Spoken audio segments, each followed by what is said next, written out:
Hello mga sangkay! Welcome back to my channel. Ito po mula yung sangkay na sa Sangkay Lounge muling nagbabalik. Kumusta? Kumusta kayong lahat?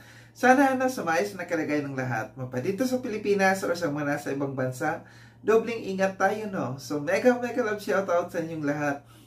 Sa Team Sangkay Original, Team Sangkay Sponsors, Team Kalingap, Kuya Val at Edna Kalingap Rob. Sa lahat ng aking mga followers, supporters, and subscribers, sa mga lolos, lolas, FWs, and PWDs. Mega love shoutout sa inyong lahat. And of course, I love you all. Ayan. Pasensya na, nahirapan ako magsalita ngayon. Kasi sa aking ngipin, yung aking retainer, nahirapan ako. So, mega love shoutout also kay Roel and Rachel, sa Team Rochelle, sa lahat ng mga Rochelle community, no? Sa Team Kalingap, Kalingap Partners, sa Team Kaliwat, no? Ang aking group, mega love shoutout sa inyong lahat. So, ngayong araw na ito mga sangkay, meron lang tayong pag-uusapan. Meron lang si sangkay napansin sa ngayon, no? Meron akong kakaibang napansin sa ngayon. Parang, may mababasa niyo sa aking thumbnail na may natatakot ba ngayon? May natakot ba sa kasuhan blues, no? Kasi ganito mga sangkay.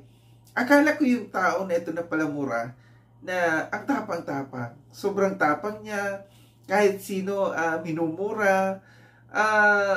Pero pansin ko ngayon parang nabahag yung buntot.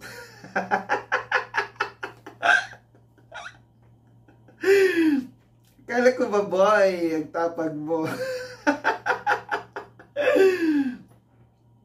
Kasi napansin ko kasi, mula noong si Lordy TV na nahimik, no, nung nagsabi si Lordy TV na magsasampas siya ng kaso, parang mula nung napansin ko, hindi na nagla-live ngayon si Lorny, no? Ilang days na? 9 days? Also, kung 9 days, almost, 2 weeks, no?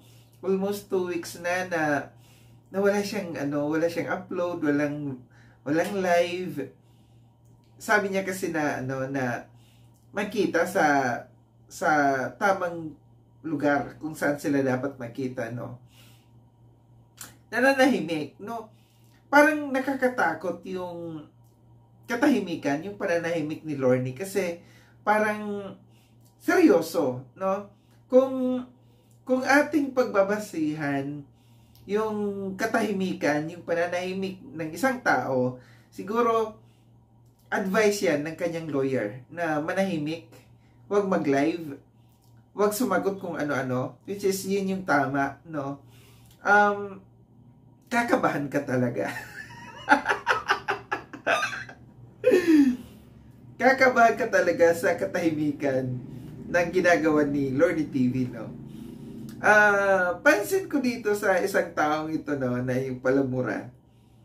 Ang kanyang YouTube channel, parang tahimik din. Hindi ganun hindi yung ganun katapang yung kanyang mga pinaggagawa, no, na kung sino-sinong minumura, ang kanyang pambabalahura, pansin ko, meron siyang upload, ito si Boy, no? Meron siyang upload, pero yung kanyang title ng kanyang mga upload, parang mga kakaiba, mapapaklik ka talaga, kasi kakaiba yung title at saka yung upload niya, no? Yung kanyang inilalagay na title at saka yung kanyang thumbnail, no? What I mean yung thumbnail niya, nakakaiba. So mapapaano ka talaga, mapapaklik ka talaga. Pero pagka pinasok mo, pagka pinanood mo yung kanyang kantahan,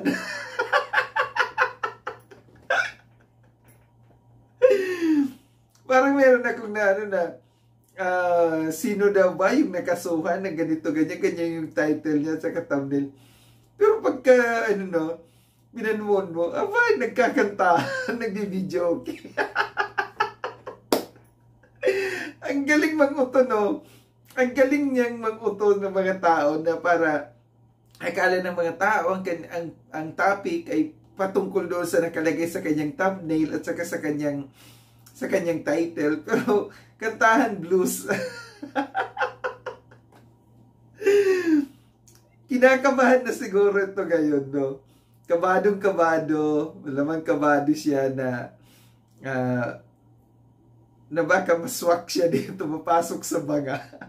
Kasi yung mga dating grupo, dati niyang kalaban, yung una niyang kalaban, nagtagumpay siya dito eh. No? Nagtagumpay siya. Kumbaga, parang naabsuelto siya.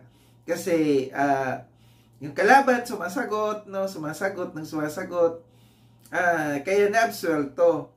So, dito siguro, alam niya kung saan siya malalagay. Kasi nga, hindi sumasagot itong kanyang kalaban, no? Nabahag ang buntot.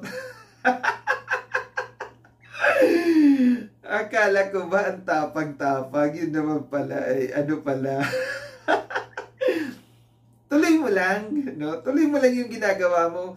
Kung ano yung nakasanayan mo, kung ano yung pagiging pagkatao mo, yung pagiging balahura mo, yung pagiging palamura mo, tuloy mo lang, no? Huwag ka matakot, no? Diyan natin makikita kung hanggang saan yung tapang ng isang tao, no? So, naniniwala talaga ako, no, na lahat ay may kabayaran. May kabayaran ang lahat,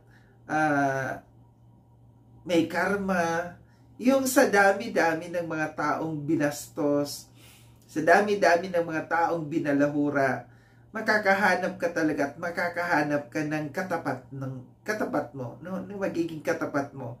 Kaya mahirap, no?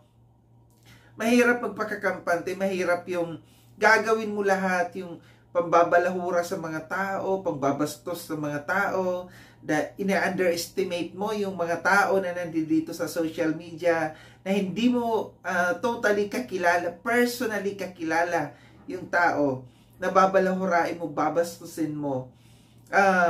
Kumbaga parang gagawin mo ang lahat para kumita lamang, magkaroon ng views, para magkaroon ka ng kita, magkaroon ka ng income, no? Gagawin mo ang lahat pang babastos kasi sabi mo, ay iniisip niya siguro, okay lang to, walang papalag dito kasi mga ganito lang tong mga taong to, no?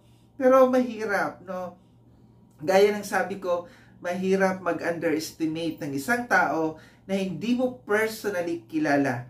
Nakikilala mo lang dito sa social media, nakikita mo lang sa pagkatao, sa video, sa camera, tapos nalalaman mo lang ang pagkatao ng isang tao sa mga paninira ng mga kapwa balahura mong kaibigan, na which is gawa-gawa din lang naman, no?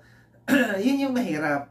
Mahirap, no? Pagka nakatapat ka talaga ng isang tao na akala mo kayang-kaya mo. Gaya ng sabi ko, meron at meron talaga magiging katapat tayo, no? Kaya siguro naglaylo ito, kung lumipat na naman, no, hindi nagko-content sa Kalingap. Ang kino-content niya yung dating grupo niya, doon siya. Tapos parang napansin ko na minura si Senator Ontiveros, si Risa Ontiveros, no? Sana mapansin, no? Sana mapansin ni Senator. Sana mapansin ni Senator Ontiveros, no? Yung ginawa sa kanya, yung pagmumura sa kanya. Diyan natin makikita kung gaano katapang, no? Kung gaano siya katapang yung pagmumura niya. Yung isang senador na mumurahin mo, parang gumagaya lang siya sa mga tao na mga nandiyan dyan, na mga nagmumura. Pero hindi niya naisip na nasa risk yung kanyang buhay dito. Kaya ngayon, nandiyan dyan, nagpapakabait, kanta-kantahan blues. Dahil natakot sa pananahimik ng isang tao na alam niya na talagang porsigido na gawin yung kanyang sinabi. At siguro, gaya ng sabi ko, kaya nanahimik yung isang taong ito kasi nga inutusan, na-advisean ng kanyang lawyer na huwag sumagot at huwag manahimik lamang. So ito lang yung aking napansin dito mga sangkay. Ito lang yung chika ko sa inyo ngayon, no, na isang kayo nagtataka lamang. Akala ba ni Sangkay ang tapang at tapang na tao na ito? Hindi atakbo. Maraming salamat mga Sangkay sa panonood. Sa mga hindi pa nakapag-subscribe kay Sangkay Lon, subscribe nyo na po ako. Click yung notification bell para updated kayo sa lahat ng mga videos na aking gagawin. Like and share itong video na ito mga Sangkay. Kita-kits tayo ulit sa susunod na video na aking gagawin. Ingat kayo, sangda ko ng mundo mga naroon. Paalam na mga Sangkay. Paalam.